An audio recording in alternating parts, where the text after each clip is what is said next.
ក្រុមប្រឹក្សាធម្មនុញ្ញនឹងបើកសវនាការជាសាធារណៈនៅព្រឹកថ្ងៃទី31ខែសីហាខាងមុខនេះដោយឡែកនៅថ្ងៃនេះក្រុមប្រឹក្សាធម្មនុញ្ញបានសម្រេចឲ្យកោជបបើកកញ្ចប់សុវត្ថិភាពកនៅមណ្ឌលខេត្តសៀមរាបស្ថានភាពអាកាសធាតុនៅឯខេត្តភាគឦសាននៃប្រទេសកម្ពុជាមិនសូវទទួលរងឥទ្ធិពលភ្លៀងធ្លាក់ខ្លាំងដោយប្រមាណថ្ងៃមុននោះទេមានមនុស្សជាង100នាក់បានឆ្លងជំងឺអាសន្នរោគនៅក្នុងប្រទេសគុយបាកងយោធារបស់ប្រទេសចិនជាច្រើនរយនាក់បាននាំគ្នាទៅជួសជុលទំនប់ដែលកំពុងតែគំរាមកំហែងបញ្ហាទឹកជំនន់ទៅដល់តំបន់ដីកសិកម្មក្នុងប្រទេសចិនក្រុមអ្នកស្ម័គ្រចិត្តជាច្រើននាក់បាននាំគ្នាជួយបោសសម្អាតនិងរៀបចំឡើងវិញនៅតំបន់ដែលបានបំផ្លាញដោយការវាយប្រហារដោយគ្រាប់បែកចំនួន2នៅក្នុងប្រទេសលីបង់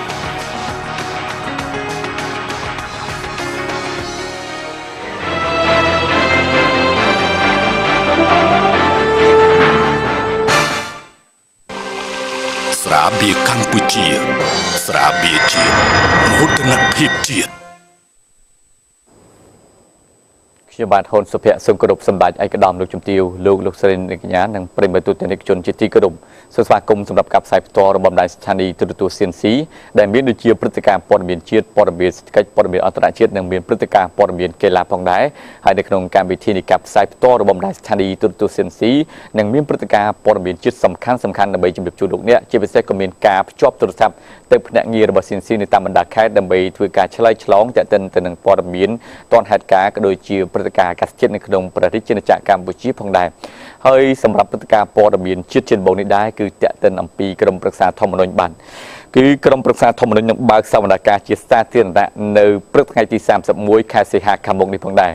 នេះបញ្យោងតាមសេចក្តីប្រកាសព័ត៌មានរបស់ក្រុមប្រឹក្សាធម្មនុញ្ញហើយខ្ញុំបាទនឹងធ្វើការអាននៅសេចក្តីប្រកាសនោះតែម្ដងគឺបានន័យថាអគ្គលេខាធិការដ្ឋានក្រុមប្រឹក្សាធម្មនុញ្ញមានកិត្តិយសសូមទូលថ្វាយនិងជម្រាបជូនសាធារណជនមេត្តាជ្រាបថា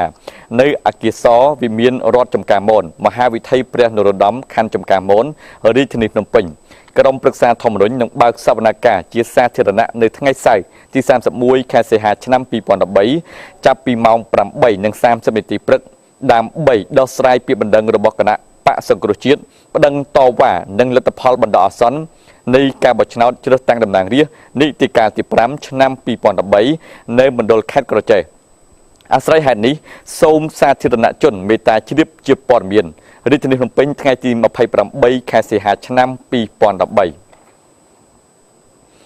បាទតេតិនទៅនឹងការបោះឆ្នោតក៏ដូចជាក្រុមប្រឹក្សាធម្មនុញ្ញនេះផងដែរយើងឃើញថាក៏មានព័ត៌មានមួយទៀតតេតិនអំពីព័ត៌មាននេះដែរឃើញថាក្រុមប្រឹក្សាធម្មនុញ្ញបានសម្រេចឲ្យកោជបបើកកញ្ចប់សុវត្ថិភាពកនៅមណ្ឌលខេត្តសៀមរាបហើយជាមួយនេះគ្នាផងដែរនៅថ្ងៃទី30ខែសីហាកោជបនឹងបើកកញ្ចប់សុវត្ថិភាពកនៅមណ្ឌលខេត្តសៀមរាបគម្រោងនៃការបញ្ចប់កញ្ចប់សុវត្ថិភាពកនេះគឺក្រោយពេលដែលកោជបបានបើកកញ្ចប់ចំនួន8ការិយាល័យនៅមណ្ឌលខេត្តបាត់ដំបងតាមគណៈកម្មាធិការជាតិរៀបចំការបោះឆ្នោតការបើកកញ្ចប់សុវត្ថិភាពនេះពុំមានករណីមិនប្រក្រតីកើតឡើងនោះទេសូមបញ្ជាក់ថាកញ្ចប់សុវត្ថិភាពកមានដាក់ឯកសារដើមជាច្រើនមកពីការិយាល័យបោះឆ្នោតនិងការរាប់សន្តិឆ្នោតមានដូចជាទម្រង់បែបបទលេខ1101 1102និង1108ព្រមទាំងបញ្ជីបោះឆ្នោតដែលត្រូវបានប្រើក្នុងថ្ងៃបោះឆ្នោតត្រាសម្ងាត់សន្លឹកឆ្នោតខូចសន្លឹកឆ្នោតមិនបានប្រើនិងគល់បញ្ជីសន្លឹកឆ្នោតដែលបានប្រើសន្លឹកឆ្នោតបានការសន្លឹកឆ្នោតមិនបានការនិងផ្ទាំងក្រដាសធំសម្រាប់កត់ត្រាសម្លេងឆ្នោតផងដែរបាទទស្សនិកជនជាទីមេត្រីដោយឡែកព្រឹត្តិការណ៍ព័ត៌មានមួយទៀតដែលគួរចាប់អារម្មណ៍ដែរនោះឃើញថាមានការរកអន្តោប្រវេសន៍វៀតណាមនៅលើភ្នំបូកូក្រោយពេលដែលមានពាក្យចាំរាមថាមានជនជាតិវៀតណាមទៅបោះទីតាំងនៅលើភ្នំបូកូផងដែរអាជ្ញាធរខេត្តកំពតបានបង្កើតគណៈកម្មការចម្រុះមួយភ្លាមតាមស្វែងរកជនអន្តោប្រវេសន៍បន្ទាប់ពីមានព័ត៌មានថាជនជាតិវៀតណាមតាំងទីលំនៅលើកំពូលភ្នំបូកូត្រង់កន្លែងស័ក្តិសិទ្ធិវាលស្រែ500ស្ថិតនៅចម្ងាយប្រហែល17គីឡូម៉ែត្របែកចេញពីអាស្រមឥសីប្រុសស័តឆ្លងកាត់តំបន់វាលស្រែ100 ជាលទ្ធផលដែលបានធ្វើឡើងពេញមួយថ្ងៃដោយចាប់ផ្ដើមតាំងពីព្រឹកថ្ងៃទី27 ខែសីហាឆ្នាំ2013សមត្ថកិច្ចអះអាងថាមិនមានវត្តមានជនជាតិវៀតណាមណាម្នាក់តាំងទីលំនៅនៅតំបន់ទេសចរដោយការផ្សព្វផ្សាយនោះឡើយបន្ទាប់ពីបំពេញកិច្ចការរួចរាល់លោកវរៈសេនីឯកជាវសមិទ្ធស្នងការរងទទួលបន្ទុកការិយាល័យកណ្ដាលប្រឆាំងភេរវកម្មនៃស្នងការដ្ឋាននគរបាលខេត្តកំពតនោះគឺបានថ្លែងបញ្ជាក់ថាគណៈកម្មការបានដំណើរការចុះរុករកផ្ទាល់ដល់កន្លែងសង្ស័យនាព្រឹកថ្ងៃទី27 ខែសីហាឆ្នាំ2013តែរកមិនឃើញជនជាតិវៀតណាមណាម្នាក់នៅតំបន់នោះទេចំណុចនោះគឺមានការសង់បន្ទប់ទឹកបន្ទប់អនាម័យមានធ្នូសពបុរាណនិងរូងនាគអមដោយទៀនធូបផ្កាភ្ញីបន្សល់ទុកពីសំណាក់អ្នកមានជំនឿថ្វាយបូជាពេលទៅលេងកម្សាន្តនៅតំបន់នោះរីឯលោកស្វាយវុធីបាទតំណាងក្រុមហ៊ុនសុខាអូតែលគឺបានបំភ្លឺផងដែរថាកន្លែងទេសចរនេះមានគ្រប់ជនជាតិចូលមកកម្សាន្តដូចជាវៀតណាមកូរ៉េជប៉ុនចិនថៃព្រមទាំងភ្ញៀវអឺរ៉ុបជាច្រើនជាតិសាសន៍ទៀតផងសូម្បីតែខ្មែរក្នុងស្រុកមួយចំនួនក៏បានមកដែរព្រោះចំណុចសំខាន់នេះគឺក្នុងរោងភ្នំមានរូងសំណាក់សត្វនាគហើយអ្នកចូលរួម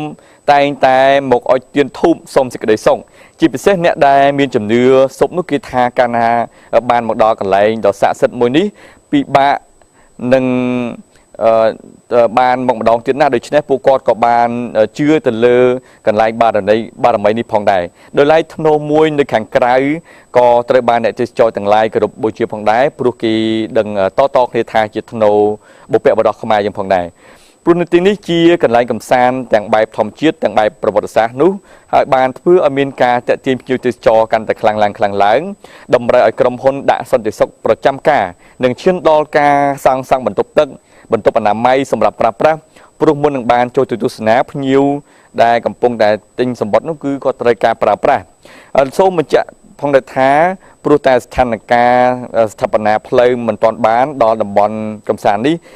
ភ្ញៀវភាគច្រើនចូលចិត្តធ្វើដំណើរថ្មើរជើងផងហើយភ្ញៀវខ្លះក៏ខកដំណើរក៏អនុញ្ញាតត្រឡប់ទៅវិញទាំងយប់ផងដែរពីព្រោះពួកគាត់អាចក៏ធ្វើដំណើរវល់ល្ងាចផងដែរព្រោះថាផ្លូវរបស់យើងមានភាពងាយស្រួលធ្វើដំណើរដោយឡែកតំណាងរដ្ឋបាលខេត្តកំពតនោះលោកសឹមវុធានោះគឺបានថ្លែងថាជំវិញហេតុការណ៍កំពុងដកក្រៅកគុកនេះភ្នំបូកូស្ថិតក្នុងអធិបតេយ្យភាពនៃព្រះរាជាណាចក្រកម្ពុជាត្រូវបានកំណត់ជាឧទ្យានជាតិដោយព្រះរាជក្រឹត្យ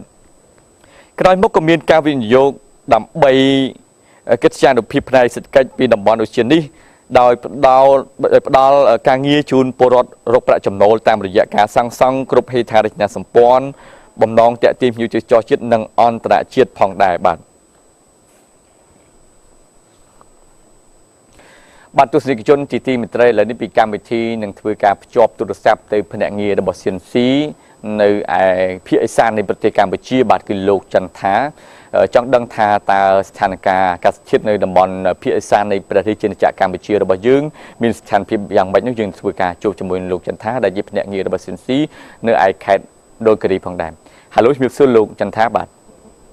សូមជំរាបសួរលោកសុភ័ក្របាទលោកចន្ទថាគណៈនេះតើអាកាសធាតុនៅឯខេត្តមណ្ឌលគិរីនោះតើមានស្ថានភាពអាកាសធាតុយ៉ាងម៉េចដែរបាទសូមជម្រាបផងដែរបាទអាកាសធាតុនៅស្មាននេះថាគឺមេឃអត់បានភ្លៀងទេប៉ុន្តែមេឃនៅរៀងចុះអាប់បន្តិចបាទប៉ុន្តែរយៈពេលប្រហែលថ្ងៃមុននេះថាមានភ្លៀងធ្លាក់ជោគជ័យតែបងលោកសុភ័ក្របាទហើយការភ្លៀងនេះធ្វើឲ្យជាបរិវត្តយើងមន្ត្រីការពិបាកក្នុងការធ្វើដំណើរពីក្រុងសែនរុំទៅប្រព័ន្ធញែកហើយនឹងពីក្រុងសែនរុំមកក្រុងកែសីមាបាទដោយសារតែកត្តាផ្លូវមួយចំនួនមានភាពលំបាកជាច្រើនកន្លែងដែរបាទដោយសារតែមានបញ្ហាអាកាសធាតុបែបនេះតើចំពោះភ្ញៀវទេសចរជាតិនិងភ្ញៀវទេសចរអន្តរជាតិនោះមានចំនួនច្រើនដែរទេក្នុងការកម្សាន្តនៅឯខេត្តមណ្ឌលគិរីដែលជាតំបន់ទេសចរដ៏សំខាន់មួយរបស់ប្រទេសជាតិកម្ពុជាយើងបាទសូមជម្រាបផងដែរជាទេសចររយៈពេលក្នុងមួយខែកន្លងមកនេះថាមិនសូវជាសម្បូរប៉ុន្មានទេដោយសារកត្តាភ្លៀងតាមអំណោយផលទីមួយគឺថាមានមេឃចុះអាប់ច្រើនភ្លៀងខ្លាំងហើយផ្លូវនោះមានការលំបាកពីក្រុងសែនរុំហ្នឹងទៅកន្លែងបនទឹកធ្លាក់មានចម្ងាយប្រហែលជាជាង10គីឡូម៉ែត្រតែប៉ុណ្ណោះបាទហើយមួយទៀតគឺថាពីក្រុងសែនរុំមកស្រុកកែសីមាគួរមកភ្នំពេញហ្នឹងថាមានផ្លូវមួយចំនួនទៅរងការខូចខាតជាសំណំដោយសាររថយន្តដឹកធ្ងន់មួយចំណុះដែលគ្មានការត្រួតពិនិត្យពីមន្ទីរគណៈនិគមខេត្តបាទ ចឹងថាក្នុងលើកក្នុងការខាងកបានខែគូលោកក៏បានសំណពរដែរថាសូមដល់ភ្ញៀវដែលបោកបររថយន្តទាំងអស់សូមមេត្តាបើកបរដោយប្រុងប្រយ័ត្នពេលដែលមេឃភ្លៀងបាទហើយដោយសារកត្តាផ្លូវល្អិលហើយត្រូវប្រកាន់ស្ដាំឲ្យជាប់ហើយត្រូវបើកភ្ញៀវភ្លើងฟ้าបានត្រឹមត្រូវលក្ខណៈកុំឲ្យមានប៉ះពាល់គ្នាទៅវិញទៅមកហើយគួរអធិស្ឋានគ្នាទៅវិញទៅមកនេះក៏សំណពររបស់ខាងក្នុងការបាទលោកចន្ទថានៅពេលដែលមានការអំពាវនាវពីសំណាក់អាជ្ញាធរក៏ដូចជាយើងឃើញថាស្ថានភាពអាកាសធាតុមានការប្រែប្រួលហើយមានភ្លៀងធ្លាក់ហើយបានបង្កមានការរអិលបន្តិចបន្តួចនេះតើនៅក្នុងឱកាសនេះមានបញ្ហាគ្រោះថ្នាក់ចរាចរណ៍នៅតាមដងផ្លូវដោយសារបញ្ហារអិលនេះដែរទេបាទសូមជំរាបផងដែរបាទរយៈពេលមួយនេះដូចជាព្រឹកមិញនៅប្រហែលជាម៉ោង8ម៉ោង9ព្រឹកថាមានគ្រោះថ្នាក់ចរាចរណ៍មួយដែរកាលឡើងដែរគឺថារថយន្តឌីឌុបបាទត្រូវឡើងភ្នំបាទរអិលថាដោយសារមានសភាពមេឃមិនប្រកក្តីហ្នឹងតែបាទរអិលធ្លាក់ចូលទៅនៅជ្រុំមួយដែរបាទប៉ុន្តែមានគ្រោះថ្នាក់ដល់មនុស្ស5នាក់ឡើយបាទលោកចន្ទថាមានអ្វីបន្ថែមទៀតទេបាទខ្ញុំសូមជំរាបផងដែរបាទពីរយៈពេលម៉ោង2:30 នាទីនេះបាទនៅខេត្តមណ្ឌលគិរីយើងបានខាងបាត់មកគ្រឿងញៀនបានចាប់បានគ្រឿងញៀនចំនួន2នាក់ផងដែរបាទនៅក្នុងស្រុកកែសមាគុំសិលក្រុមខេត្តមណ្ឌលគិរីបាទថារូបភាពដែលយើងអត់ទាន់ថាការជាតិមិនអំណោយផលបាទសូមអរគុណលោកចន្ទថាដែលបានធ្វើការរាយការណ៍ព័ត៌មានលម្អិតអំពីស្ថានភាពអាកាសធាតុហើយយ៉ាងណាក៏កម្មវិធីនេះធ្វើការភ្ជាប់ទូរស័ព្ទទៅលោកចន្ទថានៅពេលក្រោយទៀតនៅពេលកម្មវិធីពេលព្រឹកឬក៏ពេលថ្ងៃស្អែកទៀតបាទសូមអរគុណសូមជម្រាបលាបាទទស្សនិកជនយើងឃើញថាមានការរាយការណ៍ពីភ្នាក់ងាររបស់ CNC ទាក់ទិនអំពីបញ្ហាអាកាសធាតុដូច្នេះបងប្អូនប្រជាពលរដ្ឋដែលមានបំណងទៅធ្វើដំណើរកម្សាន្តនៅខេត្តមណ្ឌលគិរីដែលជាតំបន់ទេសចរណ៍នៃភាគឦសាននៃប្រទេសជាតិកម្ពុជានោះសូមឲ្យមានការប្រុងប្រយ័ត្នទាក់ទិនអំពីការធ្វើដំណើរនៅតាមផ្លូវគោកបាទមានការរអិលហើយមេត្តាគោរពច្បាប់ចរាចរណ៍ដើម្បីកាត់បន្ថយនៅការគ្រោះថ្នាក់ចរាចរណ៍ស្របទៅតាមប្រសាសន៍របស់រាជរដ្ឋាភិបាលរបស់យើងបាទទស្សនិកជនជាទីមេត្រីឥឡូវយើងក៏លេខមកមើលព្រឹត្តិការណ៍ដែលព័ត៌មានសំខាន់ដែលទាក់ទិនអំពីបញ្ហាសន្តិសុខសង្គមបាទយើងឃើញថាជួលផ្ទះសំណាក់ស្នាក់នៅរយៈពេល2ថ្ងៃរួចក៏ចងកសម្លាប់ខ្លួនដោយមិនដឹងមូលហេតុទេបាទបុរសម្នាក់ឈ្មោះថាធីអាយុជាង40ឆ្នាំបានចងកសម្លាប់ខ្លួននៅក្នុងបន្ទប់ជាន់ទី3នៃផ្ទះយីហោបាទឈ្មោះថាតារាពេជ្រថ្មីស្ថិតនៅក្នុងផ្ទះលេខ 49A ផ្លូវលេខ103សង្កាត់ផ្សារដើមស្កូវខណ្ឌចំការមនហេតុការណ៍នេះមានការភ្ញាក់ផ្អើលដល់សមត្ថកិច្ចនៅរសៀលថ្ងៃនេះតែម្ដងពលនៅថ្ងៃទី28ខែសីហានេះតែម្ដងតាមប្រភពព័ត៌មានពីបុគ្គលិកម្ចាស់ផ្ទះនេះគឺបានបញ្ជាក់ដឹងថាបុរសដែលចងកធ្វើអត្តឃាតនេះគឺបានជួលបន្ទប់ស្នាក់នៅចំនួន2ថ្ងៃកន្លងមកហើយទើបតែរសៀលថ្ងៃទី28នេះក៏បានប្រទះឃើញចងកសម្រាប់ខ្លួនដោយពុំមាននរណាដឹងអំពីមូលហេតុច្បាស់លាស់នោះទេបុរសនេះគឺបានមកជួលបន្ទប់ផ្ទះសំណាក់ស្នាក់នៅតែម្នាក់ឯងទេតាំងពីល្ងាចថ្ងៃទី26ខែសីហាមកម្លេះតាមការពិនិត្យរបស់មន្ត្រីនគរបាលជំនាញគឺបានបញ្ជាក់ឲ្យដឹងថាបុរសនេះគឺពិតជាបានចងកសម្រាប់ខ្លួនពិតប្រាកដមែនមិនមានពាក់ព័ន្ធទៅនឹងករណីការធ្វើឃាតកម្មនោះទេបាទដោយឡែកសម្រាប់ព្រឹត្តិការណ៍មួយទៀតគឺតាក់ទិនអំពីរួមរស់ជាមួយគ្នាបានកូនមួយនោះគឺមិនទទួលស្គាល់ហើយមិនត្រូវបានទទួលការរៀបការទេហើយក៏កើតមានការប្តឹងផ្ដាល់គ្នាទៅវិញទៅមកផងដែរនារីម្នាក់បាទពោកូនទៅប្តឹងនគរបាលក្រុងតាខ្មៅរឿងមន្ត្រីកងរាជអាវុធហត្ថក្រុងតាខ្មៅម្នាក់រួមរស់ជាមួយនាងនោះជាច្រើនឆ្នាំបានកូនមួយហើយមិនទទួលខុសត្រូវក៏លួចទៅរៀបការជាមួយនឹងស្រីផ្សេងទៀតបាទប្រភពព័ត៌មានគឺបានបញ្ជាក់ថាមន្ត្រីកងរាជអាវុធហត្ថក្រុងតាខ្មៅម្នាក់ដែលគេលាក់លៀមអត្តសញ្ញាណនោះគឺបានស្រឡាញ់គ្នាជាមួយនារីដែលជាអ្នកបម្រើការងារនៅភោជនីយដ្ឋានមួយកន្លែងក្នុងក្រុងតាខ្មៅរហូតដល់នារីនោះគឺបានកូនប្រុសមួយអាយុ1ខែទៅហើយក្រោយមកមន្ត្រីកងរាជអាវុធហត្ថនោះក៏បានលួចរៀបការជាមួយនារីផ្សេងទៀតដែលស្របច្បាប់ហើយមិនទទួលស្គាល់ត្រូវទៅជាបានមានការប្តឹងផ្ដាល់ពីសំណាក់នារីដែលមានកូនមួយនេះបាទប្រភពព័ត៌មានបានបន្តថាកន្លងមកស្ត្រីរងគ្រោះត្រូវបាននារីជាប្រពន្ធស្របច្បាប់នោះធ្វើការវាយដំទៅលើរាងកាយព្រោះតែនារីរងគ្រោះតាក់ទងជាមួយបុរសជាប្តីទៀតផងតែនារីរងគ្រោះមិនបានប្តឹងផ្ដាល់ទេទើបតែព្រឹកថ្ងៃទី28ខែសីហាឆ្នាំ2013នេះបាទគឺនៅថ្ងៃនេះតែម្ដងស្ត្រីសម្រេចចិត្តប្តឹងទៅលើមន្ត្រីកងរាជអាវុធហត្ថព្រោះតែមន្ត្រីរូបនោះមិនទទួលខុសត្រូវចិញ្ចឹមកូនបង្កើតរបស់ខ្លួនតែទន្ទឹមទៅនឹងបញ្ហានេះលោកហៀងចន្ទធីមេបញ្ជាការកងរាជអាវុធហត្ថក្រុងតាខ្មៅនោះគឺបានបញ្ជាក់តាមទូរស័ព្ទ បាទប្រាប់ឲ្យដឹងថាមន្ត្រីអ្នកស្ត្រីអ្នកប្តឹងនោះគឺជាស្រីកំណាន់របស់កូនចៅលោកយូរណាស់មកហើយពេលបានកូនចៅលោកទៅរៀបការប្រពន្ធផ្សេងក៏បានជាមានការប្តឹងផ្ដោតគ្នាបែបនេះព្រោះតែមិនទទួលស្គាល់កូនរបស់ខ្លួននោះបាទនេះជាព័ត៌មានមួយដែលសូមឲ្យជាប្រវត្តិជាពិសេសបាទប្រុសតែម្ដងសូមឲ្យមានការទទួលខុសត្រូវចំពោះបញ្ហានេះផងដែរបាទចំពោះព័ត៌មានផ្សេងមួយទៀតនោះគឺតេតិនអំពីមនុស្ស14នាក់រងរបួសធ្ងន់ស្រាលដោយសារគ្រោះថ្នាក់ចរាចរណ៍បាទនៅលើផ្លូវជាតិលេខ4បាទនេះគឺទស្សនវិជ្ជានៃគ្រោះថ្នាក់ចរាចរណ៍បាទនៅក្នុងគ្រោះថ្នាក់ចរាចរណ៍នេះគឺមនុស្សប្រុសស្រីរងរបួសធ្ងន់ស្រាល14នាក់ដោយសារតែរថយន្តបុកបន្តកន្ទុយគ្នា3គ្រឿងនៅលើកំណត់ផ្លូវជាតិលេខ4ក្នុងភូមិវត្តឃុំវត្តស្រុកសំរោងទងខេត្តកំពង់ស្ពឺកាលពីវេលាម៉ោង 15:20 នាទីថ្ងៃទី27ខែសីហាឆ្នាំ2013ប្រភពព័ត៌មានគឺបានបញ្ជាក់ដឹងថារថយន្តបង្កហេតុទាំងនោះក្រោយពីបុកគ្នាហើយបានជ្រុលទៅបុកលំនៅឋានរបស់ប្រជាពលរដ្ឋរងការខូចខាតនិងរងរបួសមនុស្សប្រុសស្រីស្រាល2នាក់នោះគឺធ្ងន់រហូតដល់11នាក់ឯណោះបាទរថយន្តបង្កហេតុទាំង3នាក់នោះគឺប្រភេទរថយន្តសណ្ដោងដឹកថ្មហើយយន្តដៃមួយគ្រឿងពាក់ស្លាកលេខភ្នំពេញ 4A 0368និងរថយន្តលុយស៊ីOX 300ពណ៌ខ្មៅមួយគ្រឿងពាក់ស្លាកលេខភ្នំពេញ 25328និងមួយគ្រឿងទៀត Nissan បាទប្រភេទឡានបែនពណ៌សពាក់ស្លាកលេខភ្នំពេញ 3A 1312ក្រោយពីហេតុការណ៍គឺឃើញមានឡានសង្គ្រោះបន្ទាន់បាទគឺឡានពេទ្យបង្អែកកំពង់ស្ពឺនោះបានដឹកអ្នករងរបួសនោះទៅធ្វើការសង្គ្រោះភ្លាមតែម្ដងបាទបាទនេះគឺជាព័ត៌មានតេតិនអំពីគ្រោះថ្នាក់ចរាចរណ៍ដោយឡែកយើងក៏លេចមកមើលព្រឹត្តិការណ៍ព័ត៌មានមួយទៀតនោះគឺតេតិនអំពីអធិការបាទក្រុងតាខ្មៅខាត់រថយន្តមួយគ្រឿងសង្ស័យតាក់ទងទៅនឹងការឆោបបោកជួលរថយន្តទៅបញ្ចាំបន្ទាប់ពីលេចធ្លាយនៅរឿងក្រុមហ៊ុនទេសចរខ្លែងខ្លាយមួយបានឆោបបោកដោយជួលរថយន្តពីពលរដ្ឋរាប់រយគ្រឿងត្រូវបញ្ចាំហើយរត់គេចខ្លួនបានពីកន្លែងថ្មីនេះដែលជាព័ត៌មានដែលមានការតាមដានពីសំណាក់ជាពលរដ្ឋនោះគឺឃើញថាសមត្ថកិច្ចនគរបាលក្រុងតាខ្មៅខាត់បានរថយន្តមួយគ្រឿងដែលគេសង្ស័យថាតាក់ទងនឹងរឿងពីអ្នកប្តីប្រពន្ធប្រើរូបភាពជួលរថយន្តយកទៅបញ្ចាំ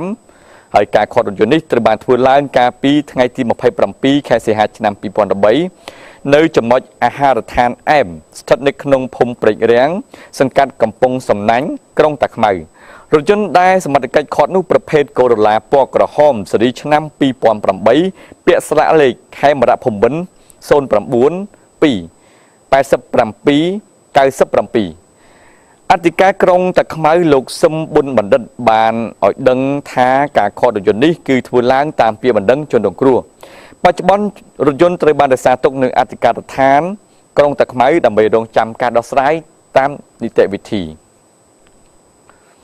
សម្រាប់ឯព័ត៌មានមួយទៀតតាក់ទិនអំពីបាទបញ្ហាចោរកម្មបាទមុខសញ្ញាពូកែខាងលួចបាទប្រេងរថយន្តបាទឈប់សម្រាកនៅតាមដងផ្លូវនៅពេលយប់នោះត្រូវបានជាប់អន្ទាក់សមត្ថកិច្ចបានធ្វើការខកខ្លួនបានទៅហើយជារៀងរាល់យប់សមត្ថកិច្ចបានតាមប្រមាញ់ណាស់បានចំពោះមុខសញ្ញាដែលតែងតែធ្វើសកម្មភាពលួចប្រេងរថយន្តឈប់សម្រាកនៅតាមដងផ្លូវនៅពេលយប់រហូតដល់ថ្ងៃទី27ខែសីហាឆ្នាំ2013នេះវេលាម៉ោង 2 រំលងអាធ្រាត្រកម្លាំងនគរបាលព្រំប្រទានកម្រិតស្រាលនៃស្នងការដ្ឋាននគរបាលខេត្តពោធិ៍សាត់សហការជាមួយកម្លាំងនគរបាលប៉ុស្តិ៍និងកម្លាំងប្រជាការពារល្បាតបានប្រទះឃើញបរិសម្នាក់ជិះកង់បាទទាំងកណ្ដាលទ្រាតែម្ដងមានដឹកធុងចំនួន2សោសម្រាប់មួលបឡុងនិងកាំបិតមួយហើយសមត្ថកិច្ចក៏មានការសង្ស័យក៏សួរនាំទើបដឹងថានេះជាមុខសញ្ញាធ្លាប់ធ្វើសកម្មភាពលួចប្រេងរថយន្តដែលគេឈប់សម្រាកនៅតាមដងផ្លូវនៅពេលយប់ស្ងាត់កន្លងមកលោកវរៈស្នេហ៍ត្រីគុយញឿននាយរងការិយាល័យនគរបាលព្រំប្រទានកម្រិតស្រាលបានឲ្យដឹងថាមុខសញ្ញាដែលសមត្ថកិច្ចខាត់ខ្លួននោះឈ្មោះថាឈុនវុធាអាយុ23ឆ្នាំរស់នៅភូមិស្ទឹងតូចសង្កាត់រលៀបក្រុងពោធិ៍សាត់កន្លងមកមុខសញ្ញានេះសមត្ថកិច្ចធ្លាប់បានចាប់ខ្លួនបញ្ជូនទៅសាលាដំបងខេត្តម្ដងរួចទៅហើយពីបទលួចទ្រព្យសម្បត្តិប្រជាពលរដ្ឋហើយលើកនេះសមត្ថកិច្ចបានចាប់ខ្លួនបញ្ជូនទៅកាន់តុលាការម្ដងទៀតដើម្បីចាត់វិធានការទៅតាមផ្លូវច្បាប់ផងដែរ បាទដោយឡែកសម្រាប់ព្រឹត្តិការណ៍ព័ត៌មានសន្តិសុខជាចុងក្រោយនេះគឺតេតិនអំពីនៅខេត្តតាកែវបាទគឺនៅស្នងការនគរបាលខេត្តតាកែវគឺបានប្រារព្ធពិធីបំពាក់ឋានន្តរស័ក្តិថ្នាក់អនុសេនីយ៍ត្រីជូនមន្ត្រីនគរបាលខេត្តតាកែវចំនួន86រូបតាមសេចក្តីសម្រេចរបស់អគ្គស្នងការនគរបាលជាតិនៅក្នុងពិធីនោះលោកឧត្តមសេនីយ៍ត្រីអុកសំណាងស្នងការនគរបាលខេត្តតាកែវលោកឧត្តមសេនីយ៍ត្រីអុកសំណាងបានមានប្រសាសន៍ថាដោយអនុវត្តតាមបទបញ្ជារបស់អគ្គស្នងការនគរបាលជាតិស្នងការនគរបាលខេត្តបានប្រមូលកងកម្លាំងនគរបាលមកវឹកហាត់ដើម្បីបង្កើនសមត្ថភាពការពារសន្តិសុខសណ្ដាប់ធ្នាប់ជូនប្រជាពលរដ្ឋជាពិសេសគឺបញ្ហាគ្រឿងញៀនជាដើម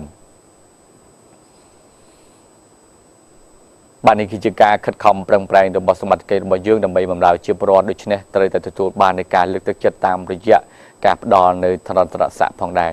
សូមអរគុណចំពោះមន្ត្រីមួយចំនួនដែលបានអនុវត្តនៅគោលនយោបាយភូមិឃុំមានសុវត្ថិភាពជូនប្រជាពលរដ្ឋផងដែរហើយដោយឡែកសម្រាប់ឲ្យព័ត៌មានមួយទៀតដែរជាព័ត៌មានដែលតែងតែតាមបានពីសំណាក់ប្រជាពលរដ្ឋរបស់យើងក៏មានការតាមដានពីសំណាក់នៅអ្នកសារព័ត៌មានរបស់យើងនោះគឺតេតិនអំពីម្សៅទឹកដោះគោដូចម៉េចគឺបានបញ្ជាក់ពីការប្រមូលនៅម្សៅទឹកដោះគោដែលមានបញ្ហាពីទីផ្សារនិងការដាក់លក់ឡើងវិញនៅម្សៅទឹកដោះគោថ្មីដែលគ្មានបញ្ហានៅលើទីផ្សារវិញម្ដងក្រុមហ៊ុន DKSA កម្ពុជា Limited ការិយាល័យឌុយមិចសូមជម្រាបជូនដល់អតិថិជនទាំងអស់ឲ្យបានជ្រាបថាការប្រមូលត្រឡប់មកវិញនៅផលិតផលដែលសង្ស័យថាមានបញ្ហាត្រូវបានសន្មត់បញ្ចប់គ្រប់ផលិតផលឌុយមិចទាំងអស់នៅលើទីផ្សារគឺពិតជាមានសុវត្ថិភាពក្នុងការបរិភោគសូមស្ដាប់សេចក្តីបញ្ជាក់របស់លោកគង់បូនាយកគ្រប់គ្រងទូតប្រចាំឌុយមិចកម្ពុជាជាដំបូងខ្ញុំសូមថ្លែងអំណរគុណយ៉ាងជ្រាលជ្រៅទៅដល់មេដាបេដាកម្ពុជាគ្រប់រូបទាំងអស់ដែលបានជឿយកចិត្តទុកដាក់នៅលើផលិតផលឌុយមិចអស់រយៈពេលជាង18ឆ្នាំមកហើយចាប់តាំងពីថ្ងៃប្រកាសឲ្យប្រមូលត្រឡប់មកវិញនៅផលិតផលឌុយមិចដើម្បីជាការបង្ការទុកមុននោះក្រុមការងារឌុយមិចទាំងអស់បានធ្វើការយ៉ាងសស្រាក់សស្រាំហើយបានសហការជាមួយនឹងអាជ្ញាធរមានសមត្ថកិច្ចរួមទាំងដៃគូពាណិជ្ជកម្មអ្នកលក់ដុំអ្នកលក់រាយហើយនឹងមានការសហការពីមន្ទីរពេទ្យនិង clinic ទាំងអស់ក្នុងការប្រមូលត្រឡប់មកវិញនៅផលិតផលដែលសង្ស័យថាមានបញ្ហាទាំងនោះយើងសូមធានាថារាល់ផលិតផលឌុយមិចដែលសង្ស័យទាំងអស់នោះត្រូវបានធ្វើតេស្តជាថ្មីម្ដងទៀតហើយបានបង្ហាញថាគ្មានសញ្ញានៃការឆ្លងបាក់តេរីនោះទេផលិតផលឌុយមិចតែងតែនៅក្បែរមាតាបិតានិងទារកតូចតូចដោយយោងទៅតាមវិធីសាស្ត្រអភិរក្សដែលគ្មានហានិភ័យរបស់ឌុយមិចរាល់ផលិតផលឌុយមិចទាំងអស់ដែលមានលក់នៅលើទីផ្សារពិតជាមានសុវត្ថិភាពសម្រាប់បរិភោគតាំងនាមឲ្យក្រុមហ៊ុនឌុយមិចទាំងមូលយើងខ្ញុំសូមថ្លែងអំណរគុណយ៉ាងជ្រាលជ្រៅទៅដល់អាជ្ញាធរមានសមត្ថកិច្ចដៃគូពាណិជ្ជកម្មមាតាបិតាទាំងអស់ដែលនៅតែបន្តជឿជាក់និងទុកចិត្តលើផលិតផលឌុយមិចរបស់យើងប្រសិនបើលោកអ្នកមានសំណួរឬក្តីបារម្ភផ្សេងៗសូមតាក់ទងមកលេខទូរស័ព្ទ012 222 160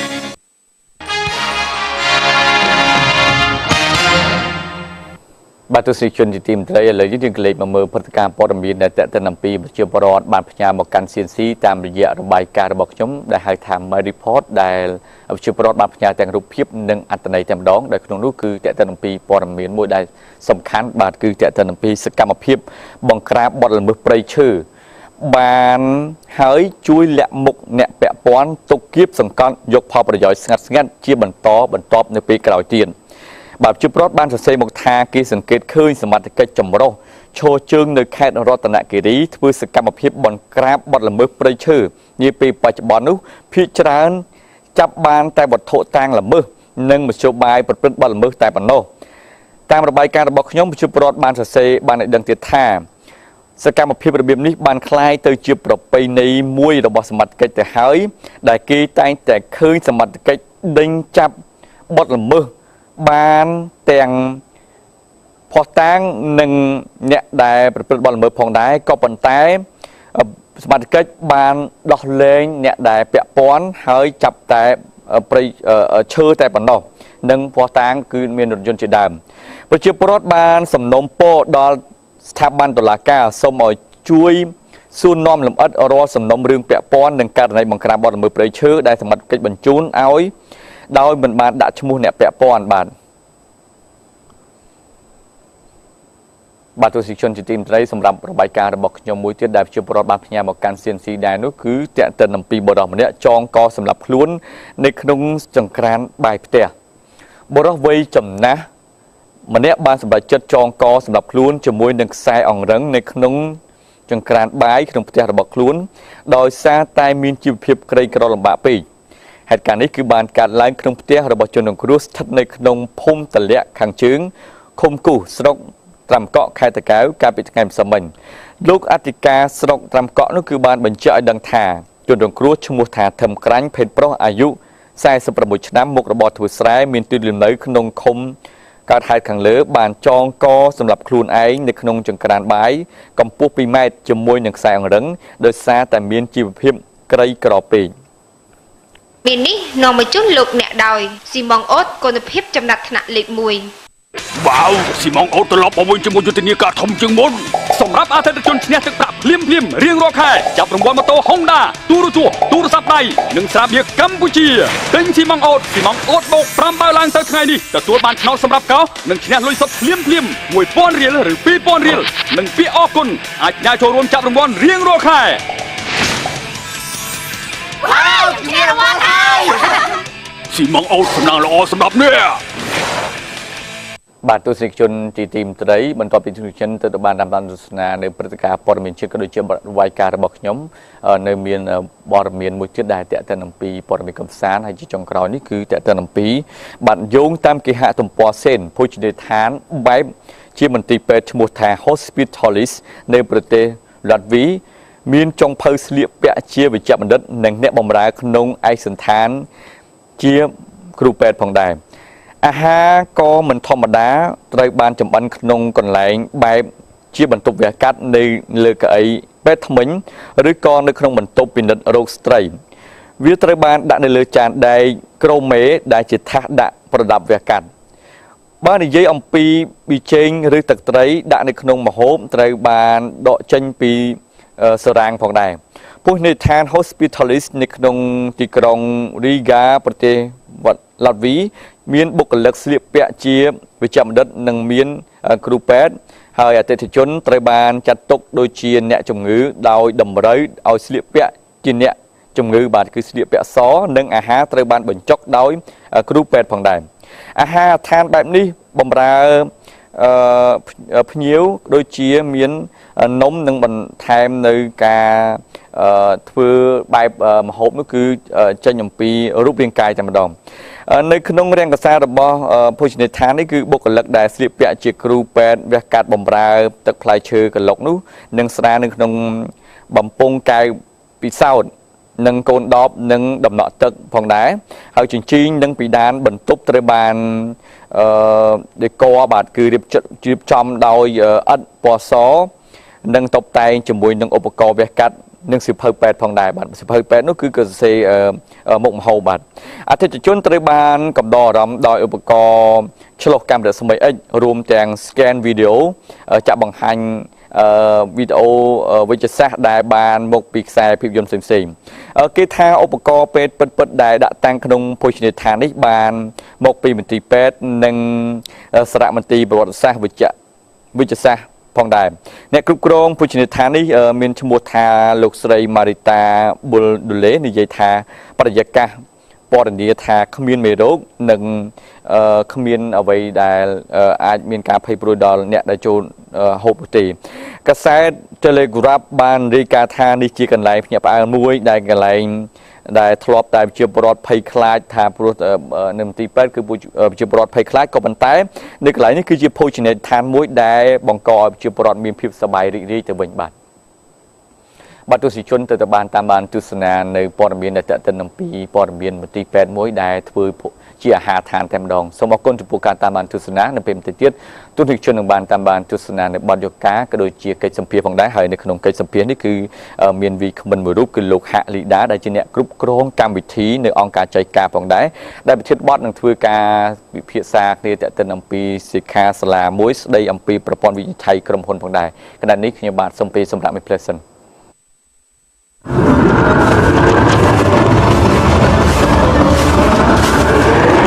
នេះខ្ញុំបាទរណូបានមកដល់ខាងមុខបាទរោងចក្រផលិតស្រាបៀរកម្ពុជាបានជួបជាមួយនឹងម្ចាស់សំណាងទាំង5រូបថាតើគាត់ទាំង5អ្នកនោះជាណាសូមអញ្ជើញជួបគាត់ទាំងអស់គ្នា